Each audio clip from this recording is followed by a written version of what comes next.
Philadelphia. Happy Monday to all. It's the start of another week, and we're going to talk about yesterday's afternoon baseball game for Philadelphia Phillies as they complete this back-to-back sweeps as they lose to the Pittsburgh Pirates 5-0. I know the scoreline sounds a little bit too much, but it was bound to happen. I mean, the Phillies would sweep back-to-back series, have a 7-game winning streak. I do know how bad the Pittsburgh Pirates were, but as we talked about even in the series prior, even in the prior Pirates series, young talents baseball team, not a well-ran organization as we've discussed before.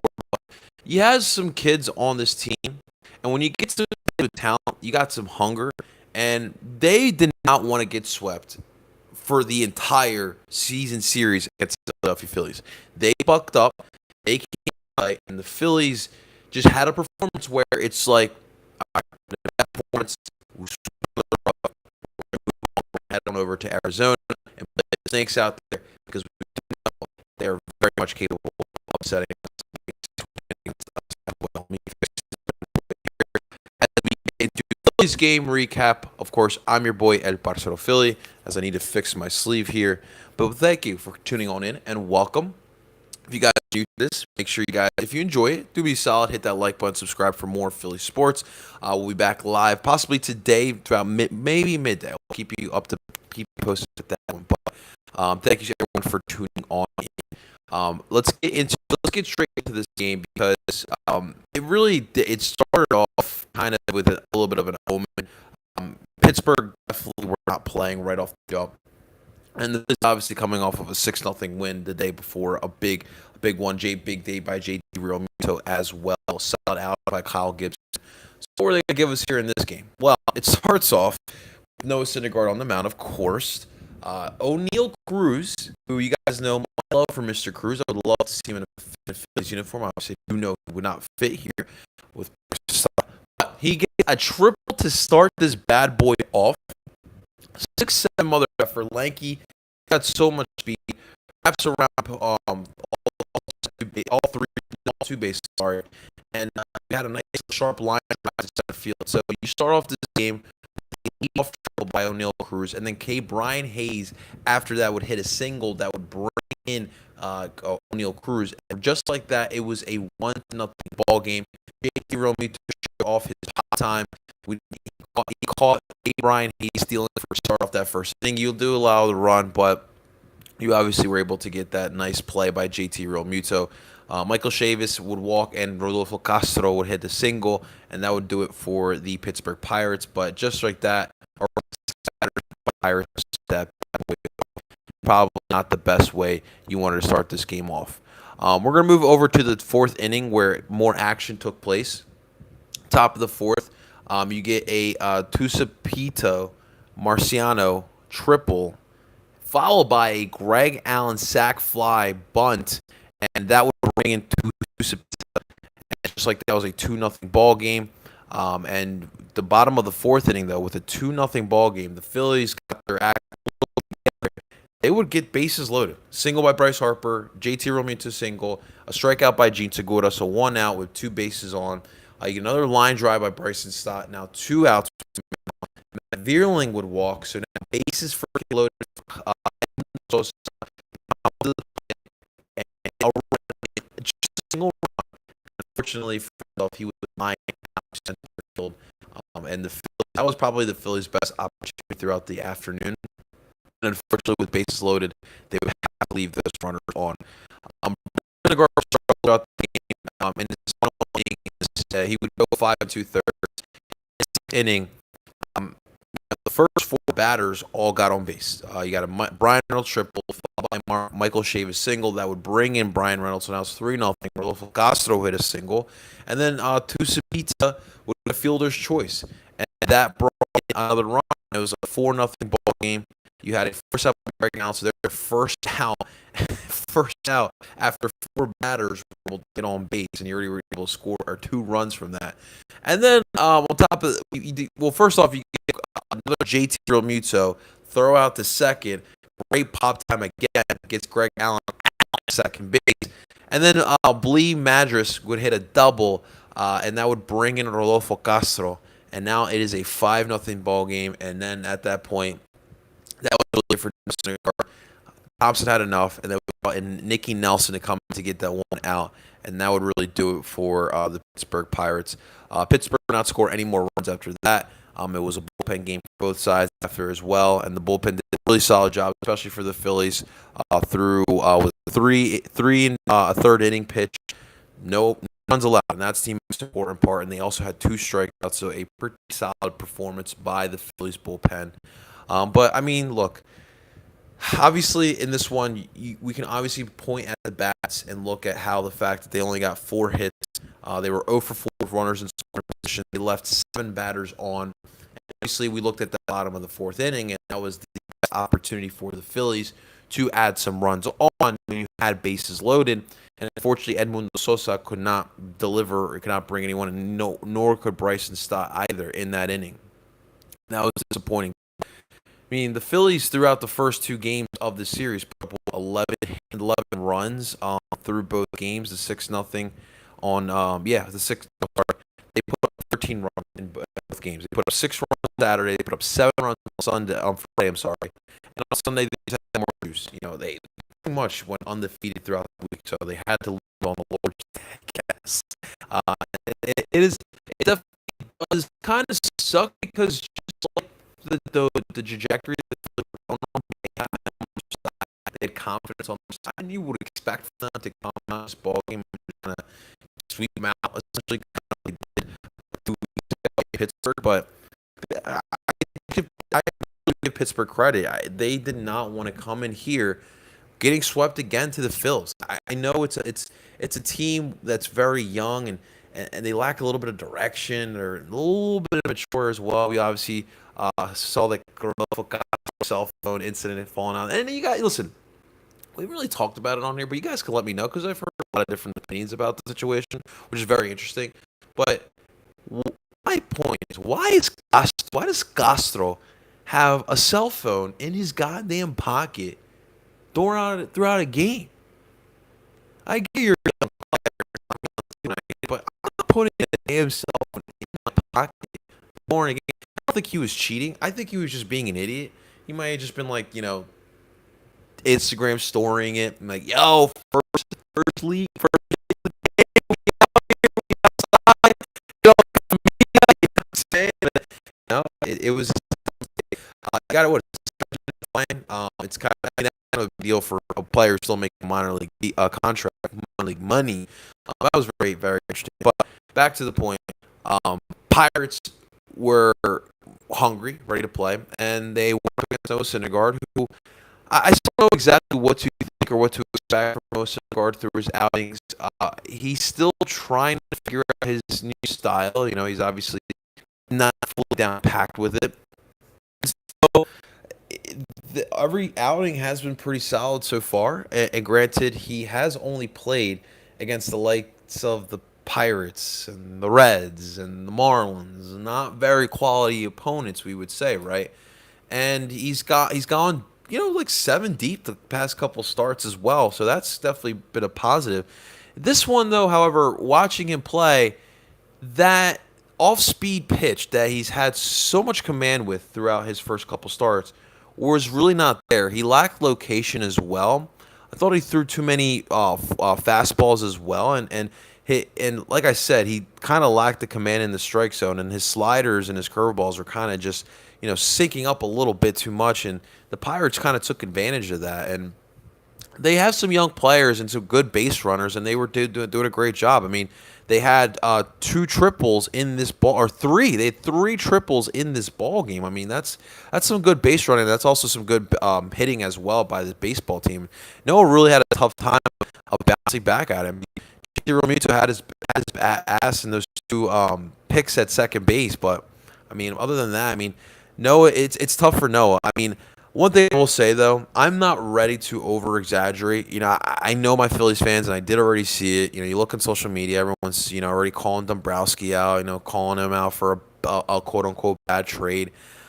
I don't know if I'm ready to say that. I do feel like we could get more from our 4th pitcher, or 4th starter, or 5th starter, I should say. Our 5th starter, I should say. but I'm not ready to give up on Noah Syndergaard. And I think it's partially because I know he was dominant in this league at one point. I don't think he'll ever get back to that dominant phase, but do I think he could be my fifth starter, come in every 5 days and give me a 6 inning? I do think that he can do that, and I do think that he can keep the Phillies in ball games. Obviously, you're going to need some run support, and the inability of giving Noah some run support here today or on Sunday was a little bit of a struggle for him as well. But I'm not ready to give up Noah, guys. I'm really not. I think we need to give it some more. I will say this: the fact that Bailey Foster has been pitching very well even before Syndergaard got to Philadelphia, I think that is very telling, and I think that makes the job for Syndergaard a little bit more difficult as well. I mean, Bailey's been throwing with a lot of conviction. I mean, he's been going deep in the games as well, the 6 innings like we mentioned. So it's kind of like boys at this point. But for now it's tough because he's kind of in a contract deal, if I'm not mistaken. If not, it's definitely up soon. And what do the Phillies do? Like, do they bring him back? It is definitely going to be tough for the Phils to kind of make a decision on that. What did we give up? Did we give up Logan O'Hoppe? I'd have to look back at that time point, but I think we did give up Logan O'Hoppe for Noah Syndergaard. So yeah, I mean we want. I know we all want Noah Syndergaard to perform well, and I think for a lot of Phillies fans, they do narrative to him, and they hold him accountable for the it's fair because it's very serious injury for a lot of pitchers in the Tommy John. So I really expect Syndergaard to come back as Thor per se. So I think we just got to give him some time, guys. Let him fall that. It's like every other pitcher. Kyle Gibson, Aaron Nola, Zach Wheeler, Ranger Suarez have all gone through this. It was just Noah Syndergaard. But despite that, you do sort of that they did put a 5 because I didn't think they did a good job of making the third inning pitch for these guys. Allowed 0 runs, had 2 strikeouts. Really did good, and they bulled again, coming in strong. It is helpful that they're against teams. You don't really need certain things right now. You don't really need Corey Knebel right now. That is helping these guys. It's just that's what the really big part of ball forward. It's about the confidence, and these guys need to get it up. Connor Brogdon looks solid in that 8th inning, 10 pitches, 1 strikeout. He looked really bad, and he needed that. He needed a bounce back performance after not having such a solid one in his prior. But don't give up on the Syndergaard, guys. Just relax, get easy. Let's you know what? We'll hold judgment until the next outing. All right, if Syndergaard has anything like this or worse, then of your guys' thoughts about Syndergaard before. I'm just gonna chalk it up as just everyone having an off day. And like I said, the bat can have another off day as well. And it's just unfortunate here for Philly. I do want to give some credit to Contreras, a young pitcher for the Pittsburgh Pirates.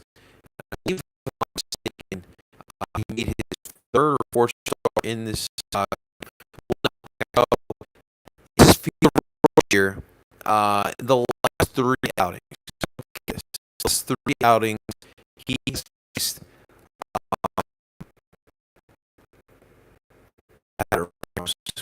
One second.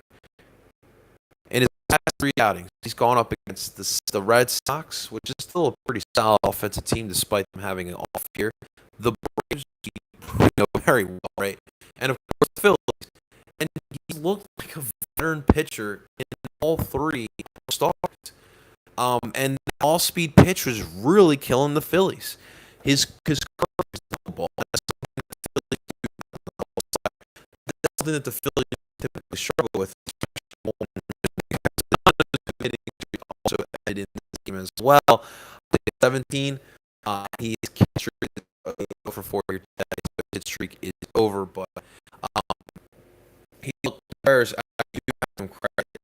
I don't typically like giving credit to pitchers because at the end of the day, the bats have to against the pitcher. A young kid into that situation with the bats in that lineup. I mean, going up against the lineup with Al Schwarber, Nick Castellanos, Al Bone, Bryce Harper, and JT Realmuto, 1, 2, 3, 5. G scored at the 6. I mean, it's very dull for any young pitcher. But he had confidence in the world, and he came in there in 5 innings, seven strikeouts. I'm sorry, 7 strikeouts. That's pretty damn good against the Phillies and going against a young pitcher. I'm a little bit different here today. A much needed day off, so you had Schwarber, 2 hole, and obviously going back to the third, Bryce Harper, 5, up 2 slots as well. So not bad, not a bad starting lineup, just different, and I think that maybe the shakeup kind of may have changed the psyche just a little bit. Top that off with Contreras, absolutely looking like an absolute here as well. So they're just one of these games that you just kind of live and you learn, and you just sweep under the rugs. A really good baseball team throughout the series against the Pittsburgh Pirates. The Phillies are 6 for 7, 6 for 7 wins in 7 games against the Pittsburgh Pirates. The Pirates are bad. I mean, you expect to just go a complete 7 games throughout the series. That's very, very hard to do. I'll say this. We talked about this after the Mets series, that the rest of the schedule is pretty damn easy, and it's still going to continue being easy this week. But you, as a professional baseball team, you got to get the job done. You got to win these ball games. Now, I'm happy with the series because you still won the series, and you just need to win these series. It doesn't matter how you win the series. You just need to win the series. And so the Phillies are doing what they need to do, right? The bats are fine, right? Like we saw glimpses this weekend. I mean, you scored 13 runs in the first 2 games. When you have Schwarber, Hoskins, Bohm, Harper, Castellanos, Segura, Asadi, and Marsh should probably be back today. That's, ladies and gentlemen, that's a pretty dangerous line. So guys are thing. Of course, obviously pitching staff. You know, I think my real question at something we're going to see here with the Wheeler injury. What is the latter part of the starting rotation look like, right? So who's 3, who's 4, who's 5 going forward? For me, it's Suarez, Gibson, and Syndergaard. That's what it should be. I know we just discussed there's some people who are skeptical, especially after one outing. People are really skeptical about Syndergaard for his head came out of Philadelphia. But that's really, to me, the question. What is of the starting like for the Phillies pitching? And just the bullpen just continue getting their confidence up. That's really it. With Seranthony Dominguez coming back, I feel comfortable with the bullpen. The bullpen has looked really good throughout, and I think it's still going to be good going forward. It's just about managing. Rob Thompson, the one thing he's done really well since taking over for Joe Girardi is managing the bullpen very well. I don't know what else to say about what he's done with this bullpen. I could not believe that we finally have been able to get service out of this bullpen. That's crazy to kind of think about.